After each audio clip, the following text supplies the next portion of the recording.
I came back to the city before dawn. Not because I was in a hurry. I just didn't want anyone to see me walking in. This place doesn't like weakness. And I don't look strong anymore. I look like someone who already died, just still walking. The air smelled like coal and money. Nothing had changed. Same streets. Same people. Same empty stairs. The kind you only see after something inside a person is already gone. I walked past the old betting shop where I used to stand for hours, taking bets. Now there were different guys there. Younger, louder, dumber. War takes one thing and gives you something else. It took my fear and gave me an understanding of how death really works. And here, in this city, it works the same way. People just pretend it doesn't. When I stepped inside the house, they went quiet. My family was sitting at the table like nothing had happened. Like I hadn't been gone for years. Like I came back the same. But they could see it. In my eyes. In the way I moved. In the way I looked at the doors, the windows, at every single one of them. "You've changed," my brother said. I didn't answer. Because the truth was, I didn't change. I just understood how everything really works. And now this city will either learn to play by my rules, or disappear along with those who think they own it. I wasn't looking for trouble. It found me. It happened on the third night after I came back. A warehouse on the edge of the city, old, half-collapsed, with a roof that leaked even when it wasn't raining. We used it for simple things: stash goods, wait out inspections, disappear for a few hours. That night was supposed to be routine. Nothing special. I went alone. Not because I trusted anyone, because I didn't. The door was already open. That was the first thing I didn't like. Inside, there were crates. Not ours.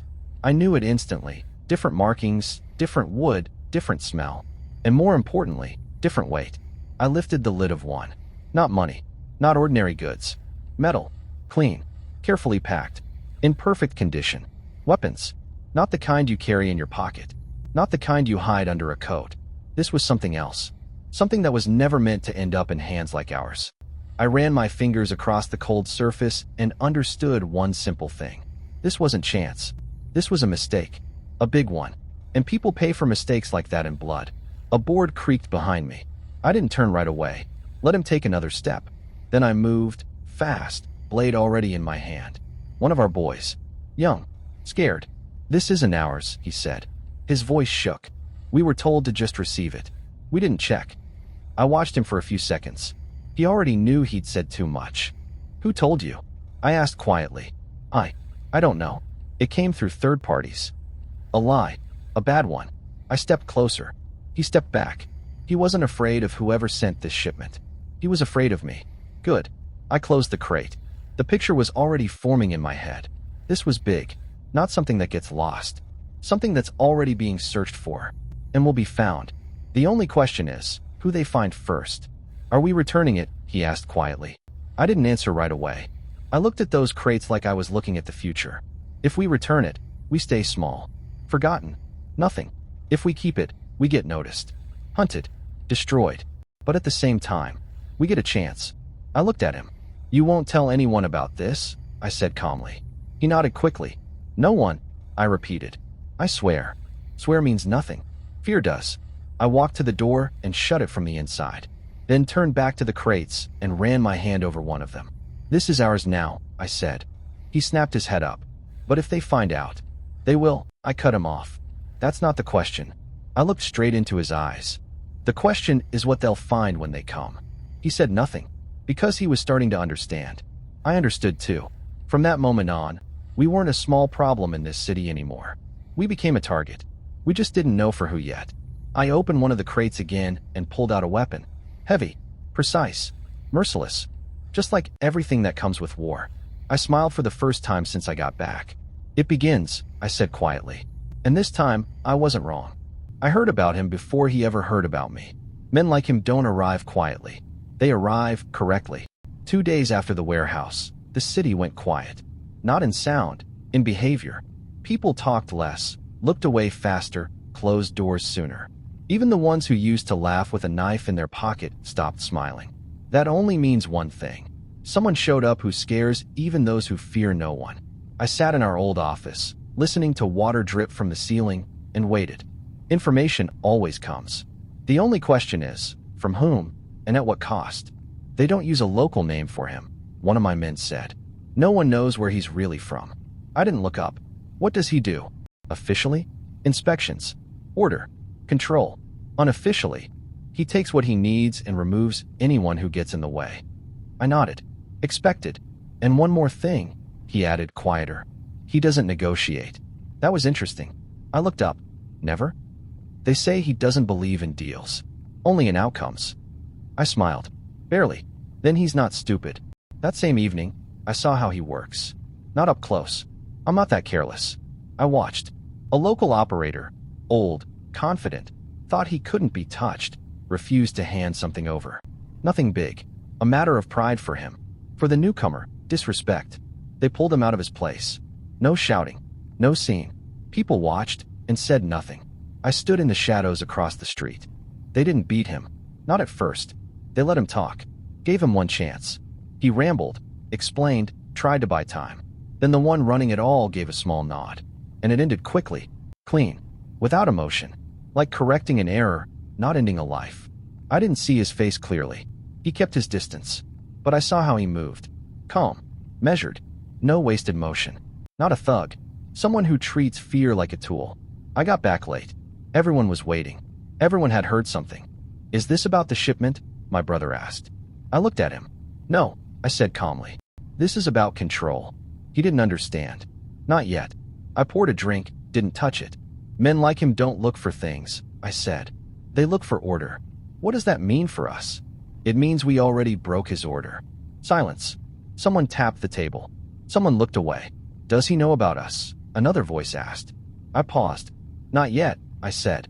But he will. And that was the worst part. If he already knew, the game would start immediately. Right now, he was tightening the circle. Methodical. No mistakes.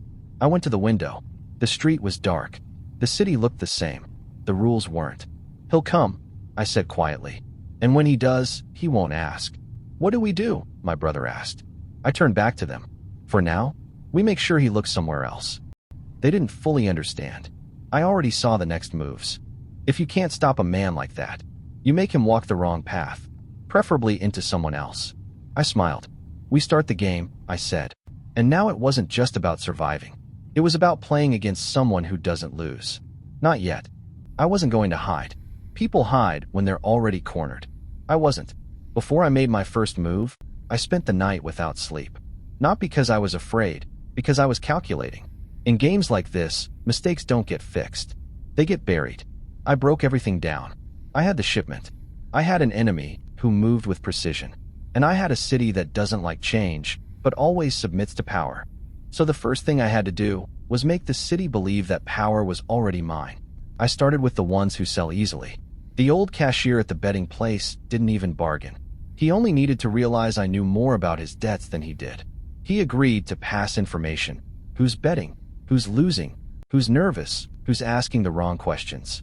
Then, transporters. The ones who move goods always know more than they say. I didn't pay them more. I just made it clear their routes now depend on me. And if they make a mistake, they don't make it to the next block. The interesting part started with those who don't sell. One of the local untouchables decided I was pushing too far. He was used to old rules, talks, deals, shouting over tables. He invited me to talk. I went. 5 of his men in the room. And him. They all looked at me like they already knew how it ends. You're taking too much, he said. Didn't even offer me a seat. I didn't answer. Just looked around. Doors. Windows. Distance. There are rules here, he continued. You either follow them, or you disappear. I sat down anyway. I'm already playing, I said calmly. He smiled. A bad smile. Confident. Blind. Then tell me. He leaned closer. Who are you working for? I looked him in the eyes. Outcome. Someone laughed behind him. They didn't get it. He didn't either. This city isn't for lone players, he said. You're either under someone, or... He didn't finish. I moved faster than they could react. The blade was already in my hand before his first man stood up. I didn't drag it out. I didn't explain. I didn't leave chances. When it was over, the silence in that room was the kind you hear after an explosion, when people don't yet realize they're already gone. I wiped the blade on his jacket. New rules, I said. No one answered. There was no one left to answer. Outside, the air felt colder. The city kept moving. People walked like nothing happened. They'd know soon. Things like this don't stay quiet. I didn't just remove a rival. I made a statement. No permission, no negotiation, no witnesses, and most importantly, no fear of consequences. Back at the office, I saw it in their eyes. Not respect. Not yet. Fear. What did you do? My brother asked quietly. What needed to be done? You understand what comes next? Yes. No hesitation this time. This isn't a game anymore, I said. He didn't reply. I opened one of the crates and placed a weapon in front of him. We don't pretend anymore, I said. Now we make others believe. And if they don't, I almost smiled. They will. I looked at him. Because those who don't last. And in that moment, I realized something simple. I wasn't pretending anymore. I had already started the game. Rumors in this city move fast. Fear moves faster. After that night, people were already talking about me. Quietly, carefully. Some exaggerated. Some lied. But the message was the same. I was no longer just another player. And that wasn't enough. Fear doesn't last on its own. You have to feed it. So I chose the target. Roman Kovac. A man who built his name feeding off others. Not the strongest. Not the smartest. But visible. Untouchable. Or at least, that's what everyone believed. People like him are perfect. I walked into his place in the middle of the day. Not at night. Not hiding. The room was full. Money changing hands. Laughter. Drinks. Noise. I stepped in like I owned it. He noticed me immediately. You're lost, he said, standing up. His men were already watching me. Waiting. I walked closer. You've been taking from my people, I said calmly. He smiled. Everyone takes from everyone. That's how this city works. I nodded. Used to. The smile faded. You think one trick makes you something? I stepped closer. We were face to face. I don't think, I said quietly.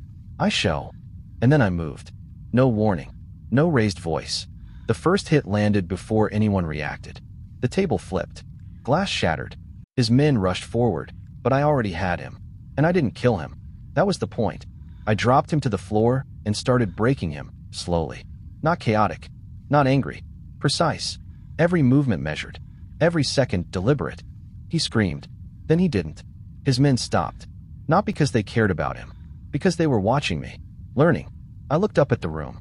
Who else thinks the rules didn't change? I asked. No one answered. They already knew. I let him go. He lay there, barely moving. Alive. But destroyed. Worse than dead. I wiped my hands. Tell the others, I said. I don't come twice. And I walked out. When the door closed behind me, the noise of the city felt different. Not louder. Heavier. This wasn't rumor anymore. This was proof. I wasn't just dangerous. I was intentional. Back at the office, they were waiting. Silent. Watching me differently now. That was too much, my brother said. I looked at him. Not enough would have been worse. You left him alive. Exactly. He said nothing. Because he understood. Death ends things. Fear builds them. I stood by the window as the light faded outside. They know now, I said quietly. Know what? He asked. I turned. That I don't stop. And in that moment, I felt it clearly. I crossed the line. There was no going back. And the worst part? I didn't want to. After that day, the city didn't change on the outside. It changed underneath. People started looking at me differently. Quick glances. Then eyes down. Doors opened faster.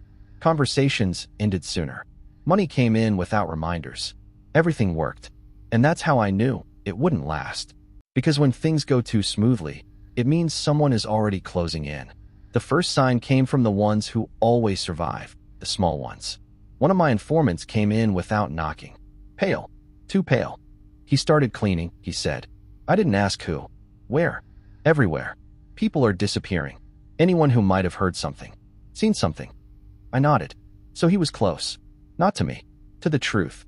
And that was worse. He leaves no trace, the man added. They just vanish. I waved him off. When the door closed, the silence in the room changed. It wasn't calm anymore. It was waiting. Because of the shipment, my brother said quietly. I didn't answer. Because he was right. Pressure from the outside. I understood. It could be measured, predicted, avoided. But the second kind, that one was worse. Family. That evening, it started. We've lost control, one of them said. I looked up. We're just starting to get it. He shook his head. No. Before, we knew the limits. Who we could talk to. Who we could deal with. Now, you're breaking everything. I stepped closer. Because what we had doesn't work against someone like him. And you think this does? Another snapped. You think fear will save us when he comes? I paused. No, I said. They froze. Then what? My brother asked. I looked at all of them. It gives us a chance to strike first. Silence. They weren't stupid. They just didn't want to see where this leads. This isn't about money anymore, I said quietly. Or territory. It's about who stays. And if it's not us, someone asked.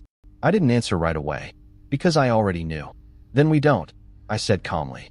Not a threat. A fact. After that, no one argued. But I saw it. Fear. Not of him. Of me. And that's dangerous. Because when your own people start fearing you, they start thinking. And when they start thinking, they start looking for ways to survive. Even if that means giving you up. Later that night, I stood alone in the warehouse. I opened one of the crates. Ran my hand over the cold metal. This all started with a mistake. Someone else's mistake. But now it was mine. I could feel the circle tightening. Outside, someone who won't stop until he gets what he wants. Inside, people who might break before that. And between them, me. I closed the crate and understood something simple. I can't control everything anymore, but I can control how this ends. I looked into the darkness. If they want a war, I paused. They'll get one they're not ready for. For the first time since all of this began, I didn't feel tension. I felt clarity. Everything became simple. Someone will break first. The only question is, who? I didn't sleep that night. Not because I was afraid. Because I finally understood. When someone starts closing the circle around you, you either try to run, or you make sure they walk exactly where you want them to. I chose the second. The plan was simple. Too simple. That's what made it work. Complicated plans fail. Simple ones end people. I took part of the shipment. Not all of it. Just enough to look like a mistake. A leak. A weakness. Then I let the information spread. Not directly. Through the kind of people who can't keep their mouths shut. Through the ones who think they're playing their own game. I created a trail and placed it where he would definitely find it. He came faster than I expected, which meant one thing. He was already close. An old warehouse on the other side of the city. Not ours. Not connected to us. Perfect place to test who's behind it. I got there first. Took position. No light. No sound. And waited. Time stretches when you know someone is coming to kill you. I heard his steps before I saw him. Calm. Measured. He wasn't rushing. When he stepped inside, I finally saw him clearly. No emotion. No wasted movement. He looked at the crate, then around the room. He knew. Maybe not everything, but enough. You're here, he said. I stepped out of the shadows. You're late. We stood there, looking at each other. No one rushed. You took something that doesn't belong to you, he said. It does now? No, he replied calmly. You just don't understand what it means yet. I took a step forward. I understand enough. He tilted his head slightly. Then you understand this ends tonight. I almost smiled. Yes. Silence. Then, movement. Everything happened fast. Gunfire. Impact. Metal hitting concrete. He was good. Very good. But he didn't understand one thing. I wasn't here to win the fight. I was here to win the game. When it slowed down, we were still standing. Both injured. Both breathing. Blood ran down my arm. He looked at me differently now. This isn't your level, he said quietly. You don't know what you stepped into. I nodded. I do. And stepped closer. That's why I don't play by your rules. He didn't respond. Because that's when he heard it. Outside. Steps. A lot of them. His people. But not just his. I smiled. You came for the shipment, I said. You got a war. His eyes changed. For the first time. He understood. I didn't just leave a trail. I made sure everyone followed it. And now this wasn't his operation anymore. It was chaos. Gunfire erupted from every side. I stepped back into the shadows. Not running. Controlling. Because this is what I wanted. For him to lose control. For the system to break. I didn't destroy him. I did something worse. I broke the game he always wins. Later, I stood on a rooftop across the street. Lights below. Sirens. Bodies. The city waking up into something new. I held one of the weapons. Looked at it. Then at the city. I'm not the victim, I said quietly. Pause. I'm the problem. The wind carried the words into the dark. And in that moment, I understood completely. This isn't about survival anymore. Not even about revenge. This is about power. And I'm not stopping. This was only the beginning. I broke the rules of the game, but not the ones who created them. And now every step I take is no longer just about survival. It's a path to absolute power. But the higher I rise, the more people there are who want to destroy me. Only one question remains. Who falls first? Write in the comments. Do you think he has everything under control, or is this game about to turn against him? And did you like this style of storytelling? Don't forget to like the video and subscribe. It's only going to get more brutal from here. The continuation is in the next part.